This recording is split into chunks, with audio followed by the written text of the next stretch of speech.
لو سعر الطماطم بقى عامل ضغط على بيتك كل يوم فخد بالك، لأن التموين دخلت على الخط بسعر ممكن يفرق مع أسر كتير.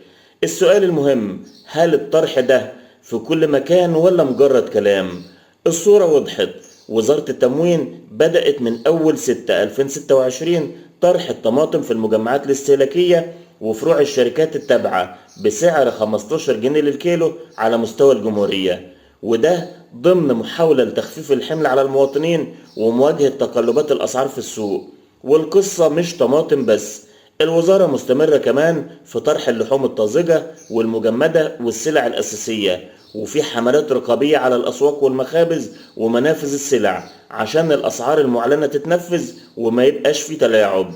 الناس اللي اشترت طماطم امبارح والنهارده، يعني انا شخصيا اشتريت الطماطم امبارح الكيلو ونص ب50 جنيه، هل عرض وزارة التموين ده هيفرق والاسعار دي هتنزل؟ ده اللي هنشوفه في الايام اللي جاية. الخلاصة، لو عندك مجمع استهلاكي قريب اسأل على الطماطم بالسعر ده قبل ما تشتري اغلى من بره، وشير الفيديو عشان غيرك يعرف.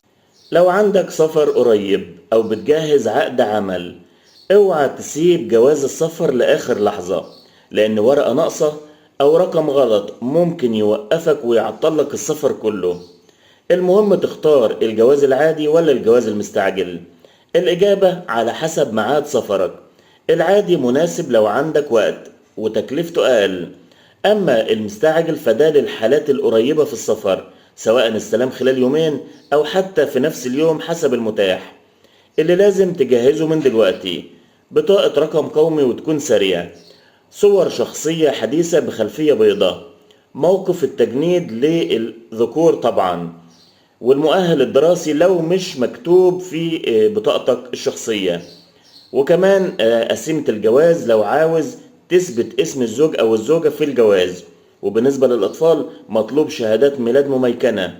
خلاصة الأمر، راجع بياناتك كويس قبل التقديم على الجواز، وما تدفعش مستعجل إلا لو محتاجه فعلا، واحتفظ بإيصال السداد، وشير الفيديو لأي حد مسافر قريب قبل ما يتعطل بسبب غلطة بسيطة. لو قلبك مستني إشارة أو رجوع شخص قديم أو بداية جديدة، شهر يونيو ممكن يقلب الموازين عند أبراج معينة.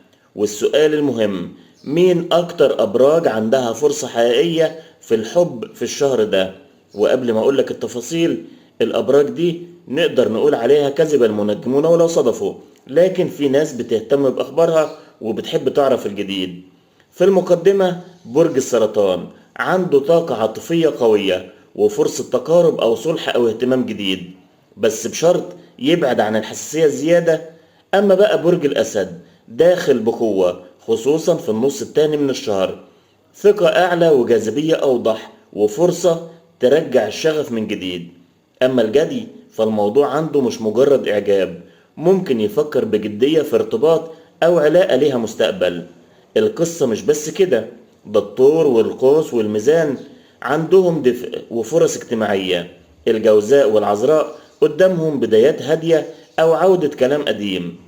الخلاصة، الأبراج ممكن تفتح باب تفاؤل، لكن القرار الحقيقي لازم يبقى بالعقل والوضوح. وابعت الكلام ده للناس اللي بتتابع الأبراج يوميا.